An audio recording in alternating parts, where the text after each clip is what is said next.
Halo bre, seperti permintaan kalian yang ingin Mimin lanjutin cerita ini. Maka sesuai permintaan, please welcome everybody, inilah kelanjutan cerita MC kita Lin Yue. Kehancuran pertempuran baru saja usai, namun hawa di udara kembali bergejolak. Lin Yue menatap ke cakrawala, merasakan getaran kekuatan yang menusuk. Aku merasakannya, itu berasal dari wilayah timur dan selatan. Domain bintang yang mereka tinggali hanyalah satu dari sekian banyak domain. Setelah kematian Emperor Molong, keseimbangan dijaga oleh tiga penguasa agung atau Sovereign di timur, selatan, dan utara. Sekarang dengan tewasnya Sovereign Kie dari utara, keseimbangan itu telah hancur. Maksudmu, mereka ingin membagi wilayah utara? Kepanikan mulai menjalar, para pejuang yang tersisa memandang Lin Yue, memohon petunjuknya. Dengan tenang, ia lalu menoleh pada rekannya, "Saudara Qin, ayo pergi ke suatu tempat denganku." Sebelum melangkah, ia memberikan bangkai Demon Emperor yang perkasa kepada kera kecil di sisinya. "Baiklah, tubuh Demon Emperor adalah milikmu." Sang kera mengaum gembira, melompat ke atas mayat raksasa itu dan mulai melahapnya dengan rakus. Energi murni terserap mengubah sosok kecil itu. Setelah proses selesai, mereka bergegas pergi. Saudara Qin memperingatkan bahwa dua soperen lainnya akan tiba di perbatasan tiga wilayah kurang dari setengah jam lagi. "Cukup waktu," jawab Lin Yue penuh percaya diri. Ia menunjuk ke depan, "Lihatlah ke depan." Di sana, di tengah kehampaan, sebuah susunan teleportasi kuno yang tersembunyi mulai bersinar. "Ayo masuk." Dalam sekejap, mereka tiba di sebuah tempat yang asing dan mengerikan, penuh dengan rantai dan petir yang menyambar-nyambar. "Tempat apa ini?" "Ini adalah Segel Demon Land," jawab Lin Yue. "Tempat di mana tiga sovereign menyegel para pahlawan dari era Emperor Great Venerable Shumi. Namun, Demon Sovereign telah meningkatkan larangannya. Aku akan melepaskannya sekarang." Dengan satu sentakan kekuatan, Lin Yue menghancurkan segel-segel itu. Dari dalam penjara abadi, sesosok pria berambut putih panjang melayang keluar. "Bertahun-tahun akhirnya aku kembali lagi." 15 menit kemudian, sosok agung itu menghadap Lin Yue. Ia adalah Great Venerable Shumi. Ia takjub pada Lin Yue, seorang junior yang berani menjadi musuh Sovereign Kie demi membebaskannya. Saudara Qin mengenali legenda hidup di hadapannya, segera berlutut memberi hormat sesuai ajaran leluhurnya. Ia memohon agar Great Venerable Shumi bertindak karena aura kedua sovereign sudah semakin dekat. Zumi tersenyum tipis. "Meskipun basis kultivasiku telah menurun setelah terperangkap begitu lama, itu sudah cukup untuk mengguncang mereka." Ia mengumpulkan energi ungu di tangannya, membentuk gelombang kekuatan yang maha dahsyat. "Pergilah." Serangan itu melesat dan seketika aura kedua sovereign yang mendekat lenyap tanpa jejak. Sebagai ucapan terima kasih, Shumi menawarkan untuk mengabulkan satu permintaan. Permintaan Lin Yue sederhana. Ia berharap Great Venerable akan selalu melindungi kedamaian domain bintang wilayah utara. "Aku akan segera pergi meninggalkan wilayah utara." Alasannya, keturunan Demon Emperor telah muncul. Zumi terkejut karena secara teori seharusnya tidak ada keturunan yang tersisa. Lin Yue kemudian menunjukkan bukti, sebuah gumpalan energi murni milik Demon Emperor. Wajah Zumi yang tadinya tenang kini mengeras, tatapannya menjadi tajam laksana pedang. "Lin Yue, ini semua karena kau. Kie sudah mati, aku telah memberikanmu bernapas dengan lega. Kenapa tidakkah kau berencana untuk membalas budi padaku?" Sosok jelmaan itu tertawa, mendeklarasikan bahwa 8 emperor telah mati dan ras iblis pada akhirnya akan mendominasi alam semesta. "Karena kau tidak mau mengatakan di mana Kaisar Iblis, haruskah aku mencarinya sendiri?" Ia pun melepaskan teknik agung ruang dan waktu. Ia berpesan pada rekannya, "Saudara Qin, jika aku mengeluarkan darah, segera dorong aku untuk bangun." Kesadarannya melesat menembus dimensi, tiba di sebuah altar mengerikan yang dijaga 10.000 hantu dengan sebuah peti mati kayu hitam terikat rantai di tengahnya. Di atas peti itu, sebuah cermin perunggu kuno bersinar remang. Dari dalam cermin, bayangan iblis jelmaan Lin Yue muncul dan menyerang. Buruk. seru Lin Yue di dunia nyata saat serangan itu menembus pertahanan kesadarannya, membuatnya terluka dan batuk darah. Melihat tuannya berhasil, pengikut ras iblis yang tersisa tertawa gila. Hahaha, Demon Emperor telah terbangun, kalian semua akan mati. Dengan teriakan terakhir, hidup ras iblis, ia membakar dirinya sendiri hingga musnah. Shumi menatap Lin Yue dengan cemas. Apakah kau benar-benar bertemu dengan Demon Emperor? Lin Yue menggeleng. Bukan Demon Emperor yang asli, tetapi salah satu dari 8 benda dewa cermin langit. Shumi menjelaskan bahwa cermin langit adalah benda dewa yang dapat mencerminkan alam semesta dan menyalin apapun untuk dilahirkan kembali. Kemunculannya menandakan dunia akan berada dalam kekacauan. Lin Yue menduga cermin itu ingin membangkitkan kembali sang kaisar karena Demon Emperor yang asli mengetahui sebuah rahasia besar tentangnya. Dengan sisa aura Demon Emperor yang masih menempel di tubuhnya, Lin Yue memutuskan untuk menggunakan buah Fantian, benda dewa lainnya, untuk melacak keberadaan cermin langit. Buah itu pun melesat ke angkasa lalu menunjukkan sebuah lokasi. Cermin langit tampaknya berada di wilayah selatan, di wilayahnya Sovereign Ju Shoufo. Sepertinya kita harus pergi ke wilayah selatan dulu, ujar Lin Yue. Kebetulan Aula Wanfo di sana adalah tempat terbaik untuk berlatih tubuh emas. Keputusan telah dibuat, sepertinya kita harus pergi ke wilayah selatan dulu. Lin Yue memantapkan rencananya. Namun, sebelum kita pergi, aku masih memiliki beberapa hal yang harus dilakukan. Ia mengirim sebuah sinyal ke langit. Tak lama kemudian, langit menjadi gelap saat sesosok makhluk raksasa turun dari angkasa.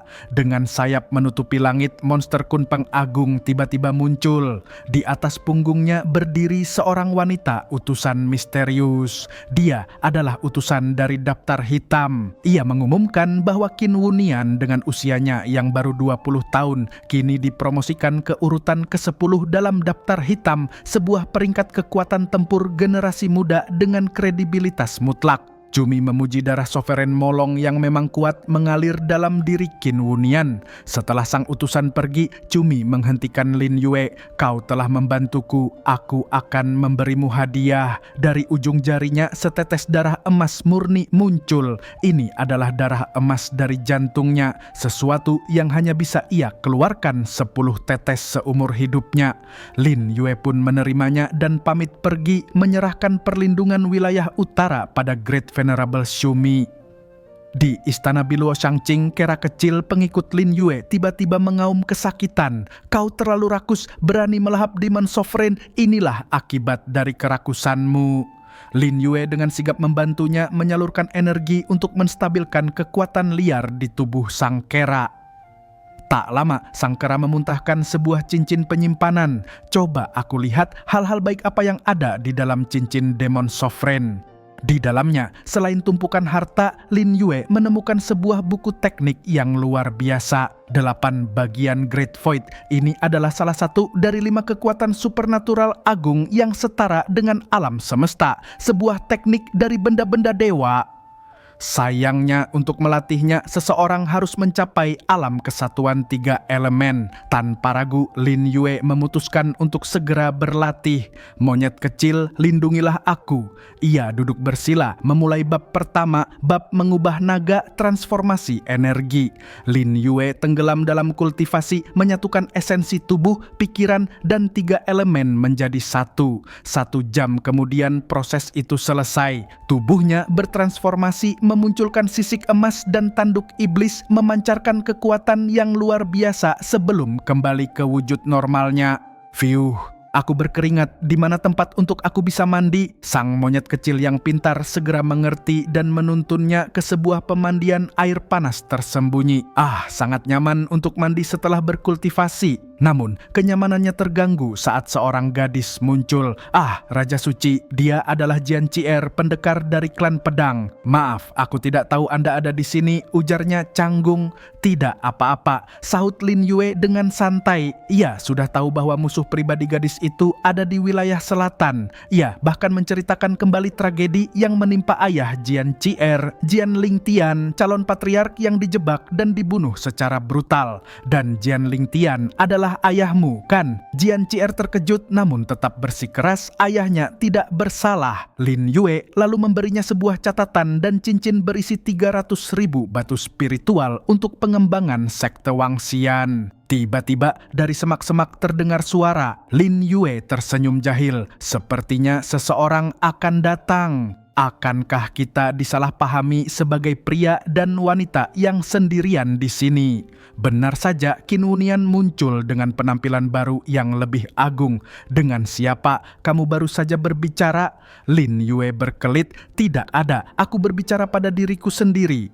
Qin Wunian masih tak percaya mereka berhasil membunuh Sovereign Kie, tiba-tiba memeluk Lin Yue dengan erat berterima kasih atas semua kerja kerasnya. Suasana menjadi panas dan Lin Yue hanya bisa berbisik, kamu benar-benar tidak bisa menahannya.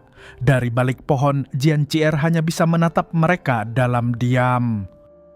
Setengah jam kemudian, setelah urusan dengan Jian Qi'er selesai, Lin Yue dan Qin Wunian berjalan menjauh untuk membahas langkah selanjutnya.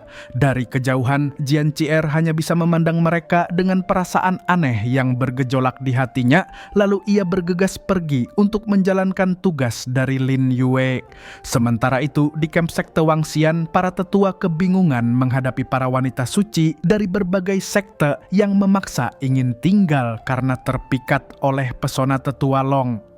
Qin Wunian, sang ketua sekte yang biasanya sedingin gunung es, kini terlihat begitu patuh pada Lin Yue, membuat para tetua yang melihatnya merasa aneh. Biarkan Raja Suci yang mengaturnya, ujar Qin Wunian. Lin Yue pun mengizinkan mereka untuk sementara naik ke kapal perang sekte. Setelah semua urusan dibereskan, Qin Wunian menyerahkan seluruh sumber daya yang berhasil diperoleh dari Demon Sovereign Kie kepada Lin Yue. Namun, Lin Yue memintanya untuk membagikan harta itu kepada semua orang. Rencana selanjutnya sudah jelas, aku akan pergi ke wilayah selatan dan membuatku menerobos, dan aku akan mencari cermin langit. Qin Wunian ingin sekali ikut, namun Lin Yue mengingatkannya akan tanggung jawabnya sebagai sovereign baru di wilayah utara, terutama karena Great Venerable Shumi belum pulih sepenuhnya. Mendengar Lin Yue hanya akan membawa beberapa orang para pengikutnya serentak mengajukan diri, bahkan Jian Qi'er. Lin Yue akhirnya membuat keputusan. Baiklah, Tetua Liu, Tetua Long, dan Jian Qi'er, ikuti aku ke wilayah selatan. Yang lain akan kembali ke benua Hongmeng. Mereka akan berkumpul dan berangkat keesokan harinya. Di tempat lain, Yang Qing mengungkapkan kepada Qin Wunian bahwa ia mendapat tugas rahasia dari Lin Yue, yaitu mencari seseorang di tepi jembatan kuno sesuai petunjuk di secarik kertas misterius.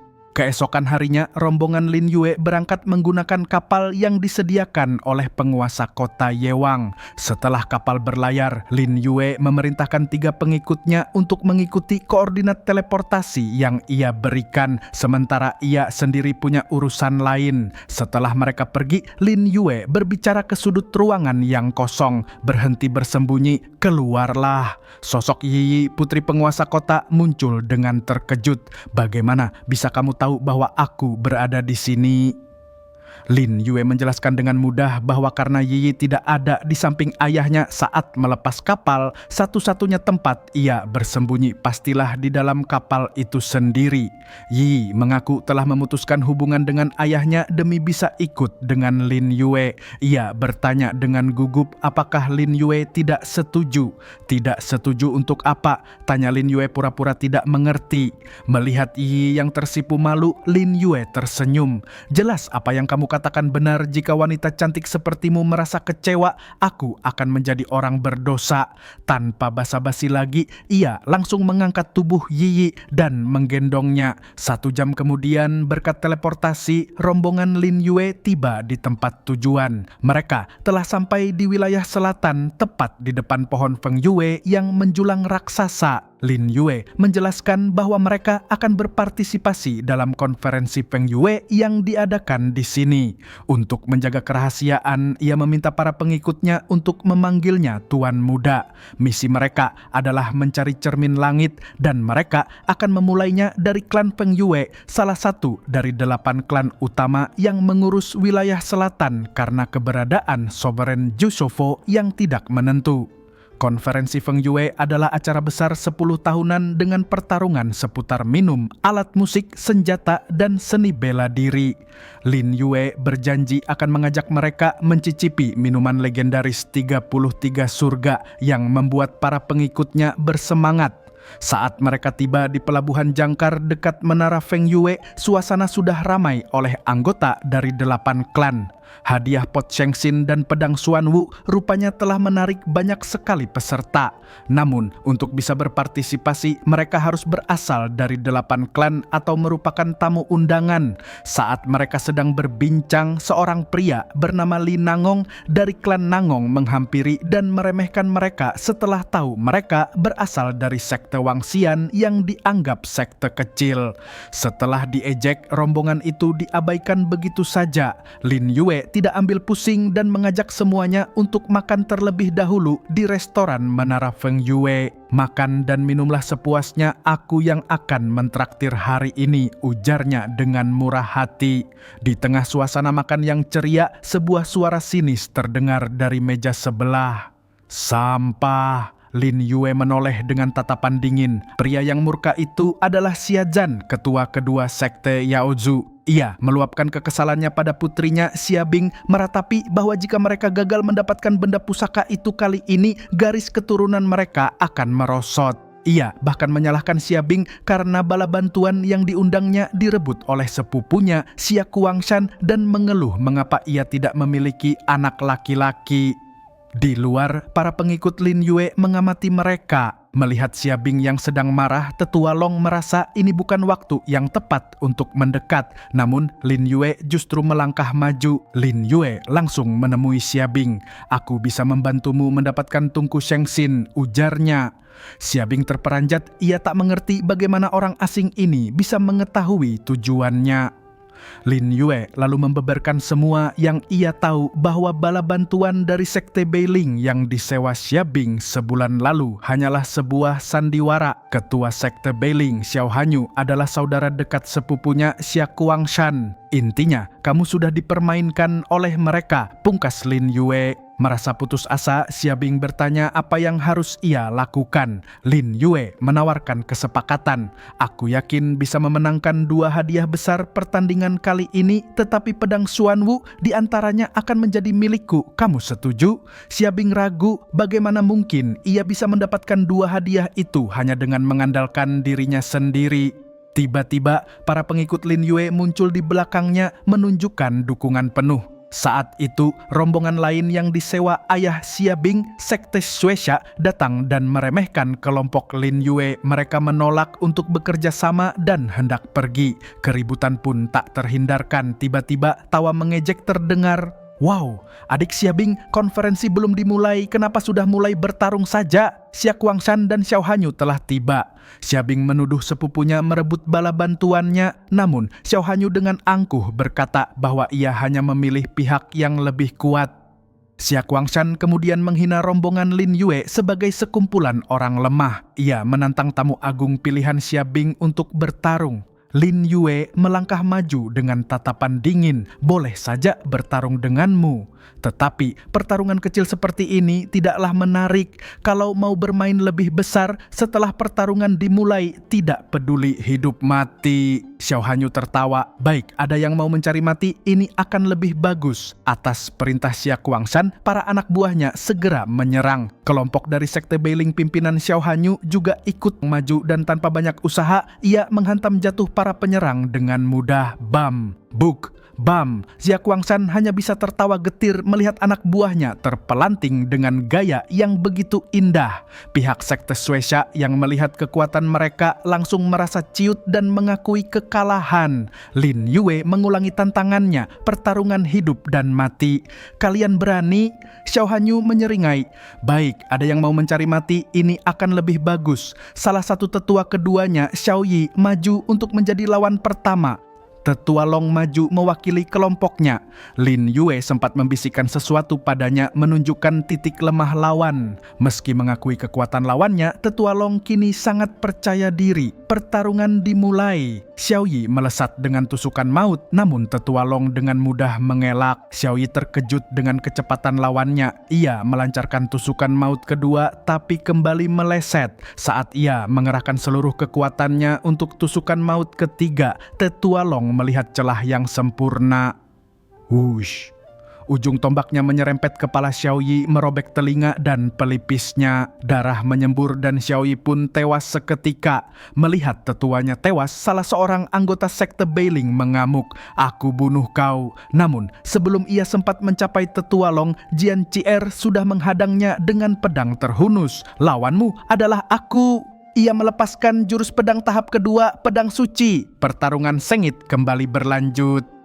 Di tengah arena restoran Menara Feng Yue, pertarungan antara Jian Qi'er dan tetua pertama sekte Beiling, Xiao Chuan, mencapai puncaknya. Xiao Chuan terkejut tak menyangka gadis kecil di hadapannya sudah menguasai jurus pedang tingkat 2. Dengan niat membunuh, ia mengerahkan jurus andalannya, pedang pembunuh segala arah. Namun, di luar dugaan, Jian Qi'er membalas dengan jurus yang sama persis. Bam! Serangan mereka beradu dan pedang Jian Qi'er terbukti lebih unggul, menebas lawannya hingga terkapar dan tewas bersimbah darah. Kematian Xiao Chuan menyulut amarah wakil ketua sekte Beiling, Gui Mu. "Semuanya jangan harap bisa hidup," teriaknya murka sambil melesat menyerang Jian Qi'er. Namun, Long Lin, si raksasa berotot, dengan sigap maju menghadang.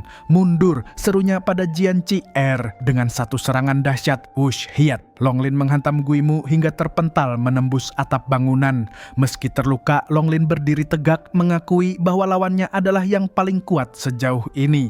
Tepat saat ia hendak menghabisi Gui Mu, seorang tetua dari sekte Yaozu, Xia Jie, menghentikannya. Ayah dari Xia Guangshan itu menatap Long Lin dengan dingin. "Siapa kamu?" "Beraninya melukai tamu agung sekte Yaozu," teriaknya.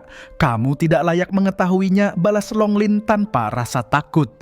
Amarah Xia Jie memuncak. "Dasar manusia liar, aku akan memperlihatkan kehebatan sekte Yaozu."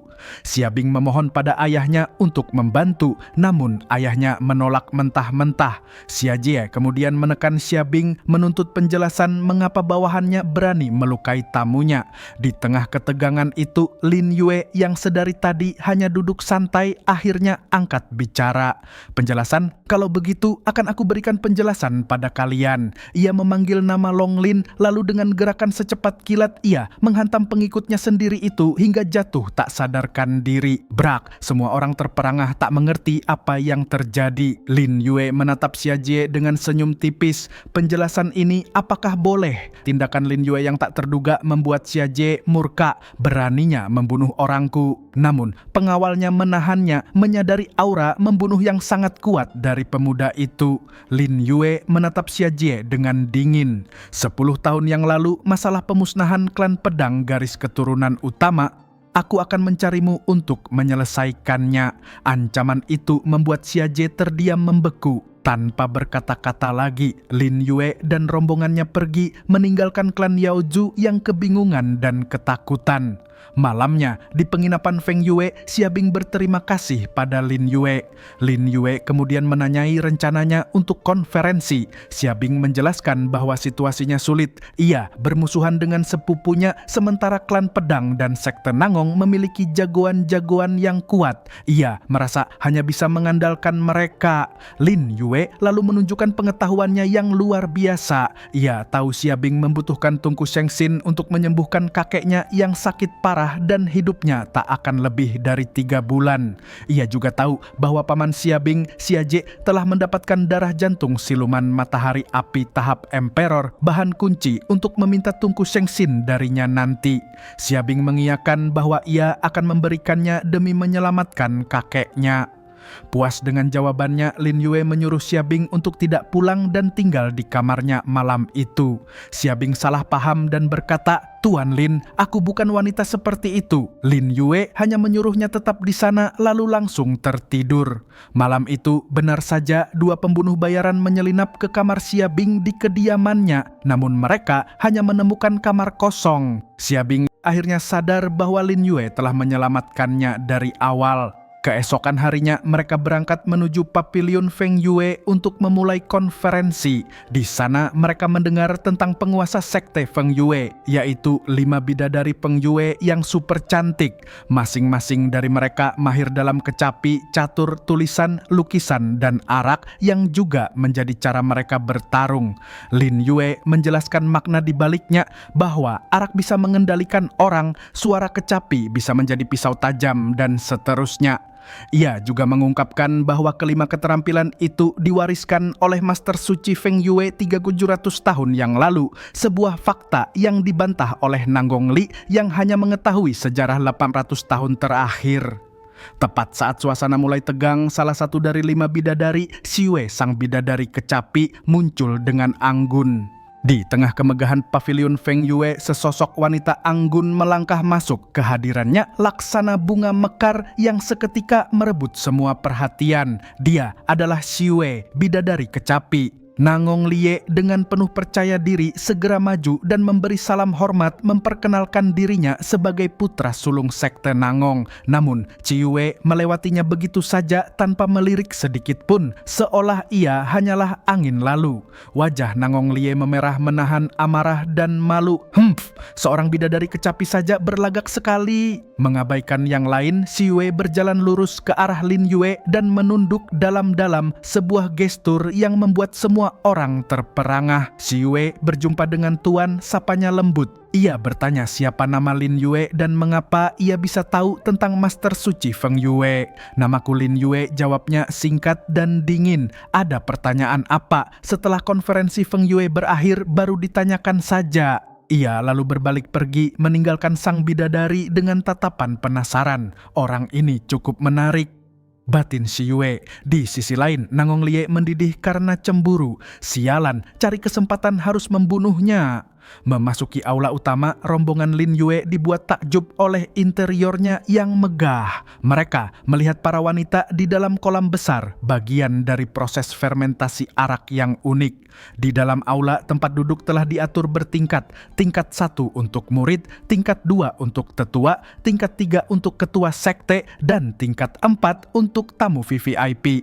Disinilah masalah dimulai. Xiao Hanyu dari sekte Beiling mengejek Xiabing, menyatakan bahwa karena ia sudah memutus hubungan dengan ayahnya, ia tidak berhak duduk di kursi perwakilan sekte Yaozu. Xiabing membalas dengan tajam bahwa ia datang atas perintah kakeknya untuk mengambil tungku Shengxin.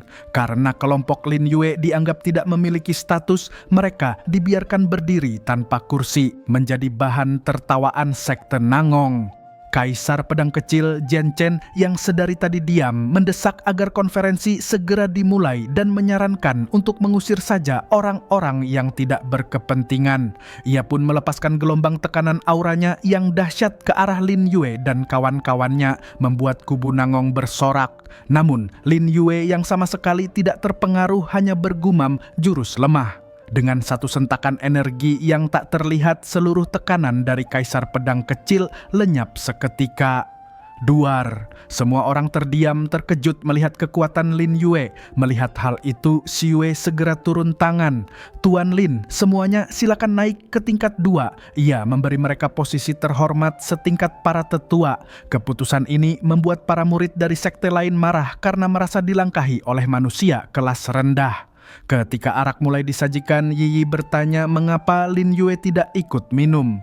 Lin Yue pun menjawab dengan suara lantang yang menggema di seluruh aula, "Arak yang gagal, apa enaknya?" Pernyataan Lin Yue bahwa arak yang disajikan adalah produk gagal sontak membuat suasana riuh. Nangong Lie yang sebelumnya memuji arak itu sebagai arak Zichu yang legendaris merasa dipermalukan. Apa yang kamu katakan? Namun, bidadari kecapi Siwe menenangkannya dengan tatapan tajam. Ini masalah sekte Feng Yue, apakah sekte Nangong ingin ikut campur? Terintimidasi, Nangong Li hanya bisa meminta maaf karena tidak sopan. Saat suasana sedikit tenang, duta peringkat hitam turun dari langit di atas monster kunpeng miliknya. Kehadirannya membuat semua orang hormat. Kelima bidadari segera menyambutnya. Sang duta berkata bahwa ia hanya ingin melihat kehebatan para jenius wilayah selatan dan sedang mencari bidadari arak. Pertarungan arak pun secara resmi dimulai kembali. Nampan-nampan berisi cawan-cawan arak kembali dibagikan. Semua orang meminumnya kecuali Lin Yue yang tampak bosan. Para penonton mulai berbisik menganggapnya sombong dan tak berotak karena menghina arak buatan bidadari arak.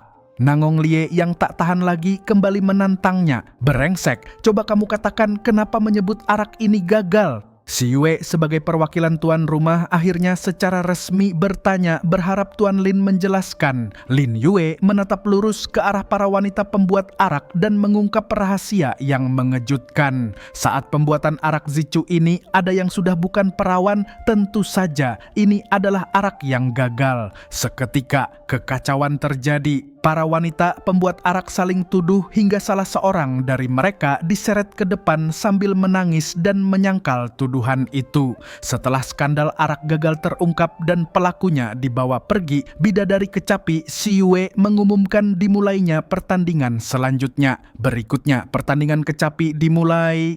Ia duduk di hadapan sebuah kecapi kuno dan mempersilakan siapapun yang tertarik untuk maju. Di luar dugaan, Kaisar Pedang Kecil Jian Chen melangkah maju. Jian Chen memohon bimbingannya.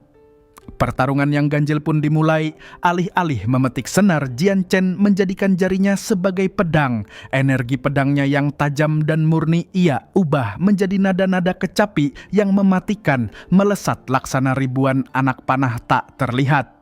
Para penonton berdecak kagum merasa sang kaisar pedang tak terkalahkan. Namun Lin Yue yang menonton hanya tersenyum tipis. Bidadari kecapi masih belum mengeluarkan seluruh tenaganya, bisiknya pada Yi. Benar saja, Si Yue akhirnya membalas. Dengan petikan lembut, ia mengubah alunan musiknya menjadi seekor phoenix api raksasa yang membumbung agung. Api dan pedang beradu di udara, nada-nada tajam Jian Chen berbenturan dengan sayap api sang Phoenix. Boom. Jian Chen terdesak merasakan tekanan yang begitu menakutkan hingga membuatnya tak bisa bergerak. Dengan satu petikan terakhir yang anggun namun mematikan, Si Yue menghancurkan serangan Jian Chen dan membuatnya terpental kalah. Meski kalah, Jian Chen mengakui kehebatan Si Yue dan berjanji akan menantangnya lagi dengan jurus pedang. Si Yue lalu bertanya, apakah masih ada orang yang ingin menantang? Duta peringkat hitam yang sedari tadi mengamati menunjuk ke arah Lin Yue yang sedang asik makan anggur. Main kecapi, tidak tertarik, jawab Lin Yue acuh tak acuh, memancing kekesalan para penonton. Namun ini justru yang ia tunggu. Benar saja, Si Yue sendiri yang menghampirinya. Tuan Lin, Si Yue ingin bermain kecapi dengan Anda. Lin Yue pun setuju. Baiklah, aku sembarangan main saja. Permainan pun dimulai. Alunan kecapi Lin Yue begitu dahsyat menciptakan gelombang energi ungu yang membawa tekanan luar biasa. Dari musiknya, ia memunculkan ilusi ribuan pasukan berkuda hantu yang menyerang Si Yue dengan ganas. Serangan balik Si Yue tak mampu menahan gempuran itu dan ia pun terpental kalah. Terima kasih Tuan Lin sudah berbaik hati. Si Yue bertanya apa nama musik yang dimainkan Lin Yue. Ini musik dadakan, belum ada nama. Karena kamu sudah menanyakan, aku beri nama pengacau dunia saja, jawab Lin Yue. Duta peringkat hitam yang mencoba meminta bimbingan pun dibuat terhempas oleh kekuatan musik itu. Musik ini tidak seharusnya berada di dunia ini. Batinnya tak percaya. Setelah memenangkan kompetisi arak dan musik, bidadari lukisan mengumumkan dimulainya kompetisi seni bela diri. Xiao Hanyu dari sekte Beiling melompat ke arena mewakili sekte Yaozu. Kamu membunuh wakil ketua sekte Beiling kemarin, hari ini aku datang membunuhmu, teriaknya sambil menerjang ke arah tetua Liu. Lin Yue hanya menatapnya dan berkata, orang ini sudah hidup terlalu lama.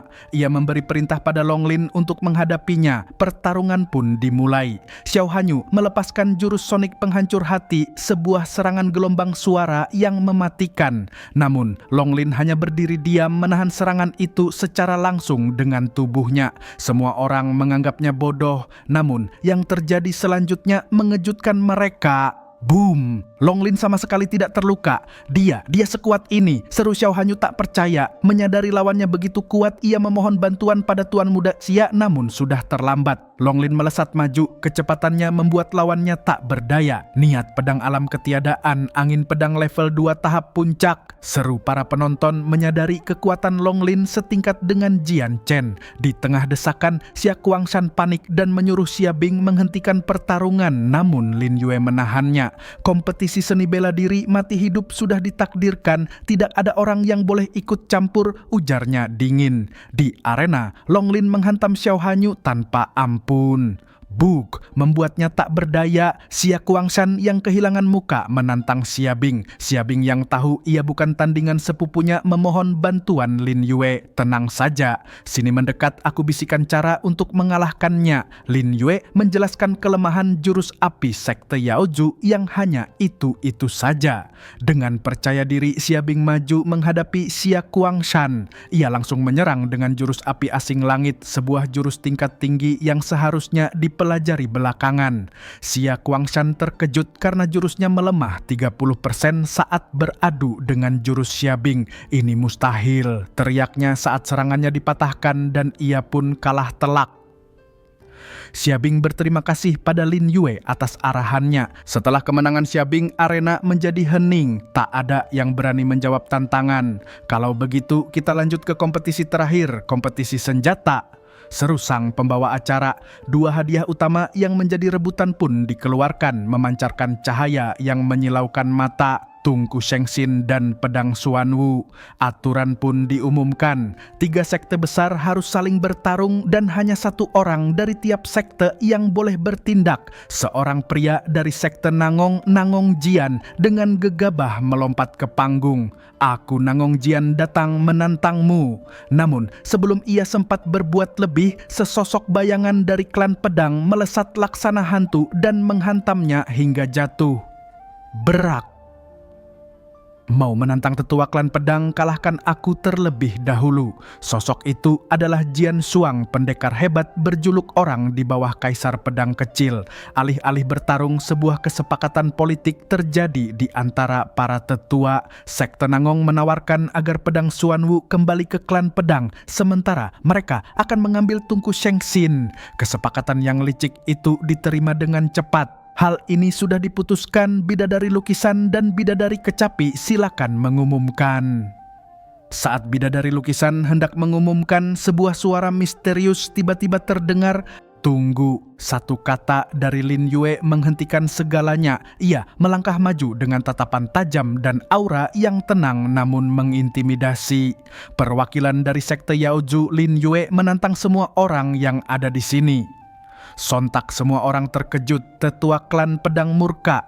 Cari mati. Jian Xuang, kabulkan permintaannya. Jian Xuang melesat maju, pedangnya terhunus siap merenggut nyawa. Orang yang membunuhmu bernama Jian Xuang dari klan pedang. Lin Yue hanya tersenyum meremehkan. Aku baru berhasil menguasai teknik ini. Kamu beruntung menjadi orang pertama yang bisa merasakan teknik serangan ini. Seketika energi ungu yang dahsyat meledak dari tubuhnya. Langit seolah bergetar dan dimensi di sekitarnya tampak retak.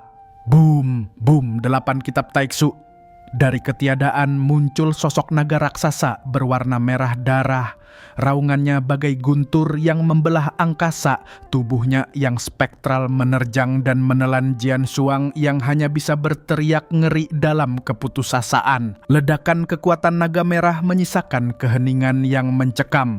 Saat debu pertempuran menghilang, yang tersisa hanyalah pedang yang patah di atas panggung. Jian Xuang mati. Para anggota klan pedang berteriak tak percaya. Lin Yue masih diselimuti sisa-sisa aura kemerahan menatap dingin ke arah anggota sekte Nangong yang gemetar. Tungku Shengxin milikku, seorang wanita dari sekte itu, Nanggong Li, jatuh terduduk ketakutan. Jangan bunuh aku. Dengan satu kata yang menusuk pergi, Lin Yue membuatnya lari tunggang langgang. Tungku Shengxin melayang ke tangannya. Ia kemudian menatap ke arah klan pedang yang masih marah. Itu adalah benda milik klan pedang, teriak tetua mereka.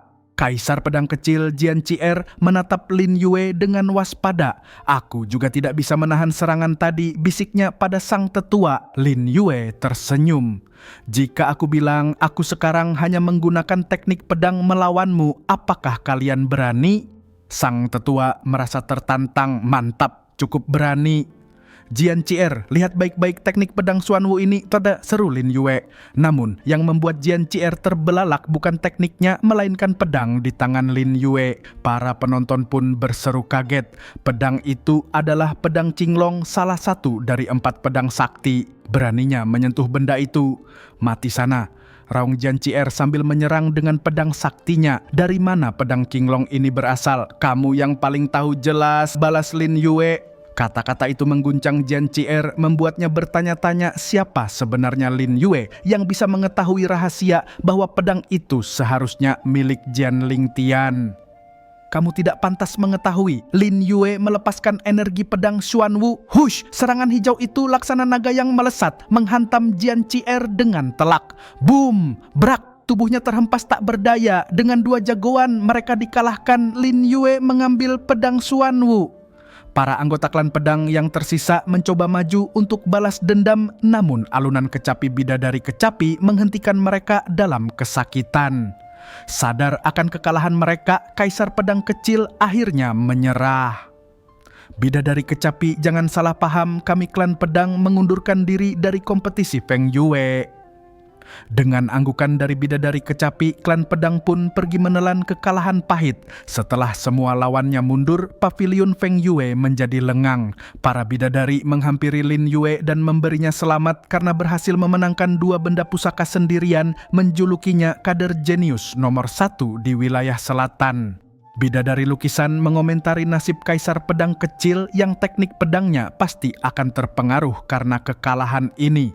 Lin Yue menanggapi dengan dingin bahwa hati lawannya itu memang sudah dipenuhi niat kacau, sehingga jalan kultivasinya sudah tamat.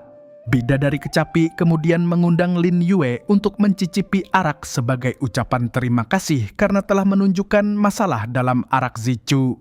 Ada gadis cantik menemani ditambah arak enak. Tentu saja aku bersedia, jawab Lin Yue sambil tersenyum. Mereka pun berjalan menuju sebuah taman yang indah. Namun dalam sekejap mata para bidadari itu menghilang secara misterius. Ada apa? Di mana orangnya? Tanya para pengikut. Lin Yue panik. Tidak perlu cari, jawab Lin Yue tenang. Sebenarnya kita sudah berada di dalam lukisan Su Feng. Lukisan ini bernama Alam Mimpi, merupakan senjata terhebatnya. Karena tidak ada aura membunuh, Lin Yue menyimpulkan ini hanyalah sebuah rintangan atau ujian. Ia justru mengajak pengikutnya menikmati pemandangan indah di dalam lukisan itu. Mereka menemukan sebuah gazebo di tepi danau. Di dalamnya terhampar sebuah papan caturgo dengan susunan yang sudah mati. Bidak putih sudah pasti menang dan bidak hitam tidak bisa jalan lagi. Tiba-tiba sesosok wanita anggun berambut pirang muncul. Dia adalah Sinner, sang bidadari catur. Sama seperti yang dikatakan 2 kakakku, Tuan Lin adalah pria yang hebat di wilayah selatan, pujinya. Lin Yue balas memuji, hanya bidadari catur saja yang bisa menyusun susunan catur untuk menyusahkanku. Sinner menantang Lin Yue untuk menyelesaikan permainan mustahil itu. Para pengikutnya panik karena kalah berarti akan terkurung di dalam lukisan selama belasan tahun. Long Lin yang pemarah berteriak, cari mati. Saat ia hendak menyerang, Sinner dengan mudah mementalkan serangannya hanya dengan sebuah bidak catur. Serash, wanita jalang, kurang ajar, umpat Long Lin marah. Sinner membalas dengan lemparan bidak catur lain yang sangat cepat, membuat Long Lin terkejut. Lin Yue menghentikan Long Lin yang hendak mengamuk lebih jauh. Ia menatap para bidadari yang kini muncul semua dan tersenyum. Sudahlah, aku tahu kalian kakak adik paling suka membuat rintangan untuk orang lain. Sini, aku coba. Ia duduk di hadapan papan catur yang mustahil itu. Dengan satu gerakan, ia meletakkan sebuah bidak hitam. Kirain seberapa hebat, ternyata hanya seperti ini saja. Bidak itu diletakkan di tengah-tengah sebuah posisi yang tampaknya tidak berarti. Bidadari catur, Sinner, tersenyum dan meletakkan bidak putih sebagai balasan. Namun saat ia meletakkan bidaknya, papan catur itu tiba-tiba bersinar. Brak. Seluruh susunan bidak di papan itu hancur dan terlempar ke udara, lalu menyusun diri kembali menjadi formasi yang benar-benar baru. Permainan yang tadinya sudah mati kini hidup kembali. Sinner terperangah, "Maaf," seru Lin Yue seolah tidak sengaja. Bidadari catur itu mengakui kekalahannya dengan penuh kekaguman. Hanya mendengar Kak Xue mengatakan bahwa teknik kecapi tuan sangat hebat, tak menyangka teknik catur juga begitu luar biasa. "Aku mengaku kalah." Lin Yue hanya menjawab, "Ku hanya mengerti sedikit saja." Tiba-tiba bidadari buku Qiu Lingshan muncul dan menyambut mereka. Tuan Lin memang sangat luar biasa. 4 dari 5 bidadari kini telah berkumpul untuk menyambutnya. Mereka menyajikan arak terbaik untuknya. Saat Tetua Liu hendak menyerang bidadari buku karena mengira ada niat buruk, Lin Yue menahannya. Ia menjelaskan bahwa sekte Feng Yue tidak mungkin mencelakai orang dengan arak karena arak adalah keyakinan dari bidadari arak, Yao Ge. Mendengar nama itu disebut, Qiu Lingshan menjadi marah. Dilarang memanggil nama asli kakak. Bunuh. Ia menyerang Tetua Liu, namun Lin Yue hanya berkata bahwa ia membiarkan pengikutnya itu menelan kekalahan untuk melatih mentalnya. Di tengah situasi itu, Qiu Lingshan kembali menyerang Lin Yue karena telah memanggil nama Yao Ge. Namun, sekali lagi, Lin Yue dengan mudahnya melesatkan batu-batu kecil hingga menembus pohon untuk mengancamnya. Qiu Lingshan pun terkejut dan menghentikan tindakannya.